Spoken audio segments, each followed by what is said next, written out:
বন্ধুত্ব আসলে এরকমই হওয়া উচিত আমি মনে করি। কারণ এই পার্সেলটা যখন অর্ডার আসছে তখন আপুটা হচ্ছে দেশের বাইরে থাকে। সে তার দেশের একটা পুরনো কলেজ ফ্রেন্ডের জন্য এই গিফটটা পাঠাচ্ছিল। তো আপুটার সাথে কথা বলতে বলতে জানতে পারলাম যে আপুটা যখন দেশের বাইরে যাচ্ছিল তখন নাকি অনেকেই তাকে কোনো সাপোর্ট করে নাই, কিন্তু তার এই ফ্রেন্ড যে কিনা তাদের সাথেই একসাথে পড়াশোনা করেছে, সে নাকি তাকে মানে দেশের বাইরে যাওয়ার সময় অনেক সাপোর্ট করেছে।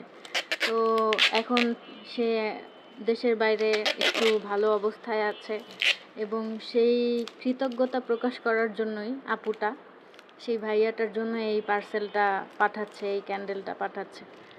আসলে এই দেখে খুবই ভালো লাগলো যে এখনকার যুগেও এরকম সাপোর্টিভ ফ্রেন্ডশিপ আছে, আলহামদুলিল্লাহ।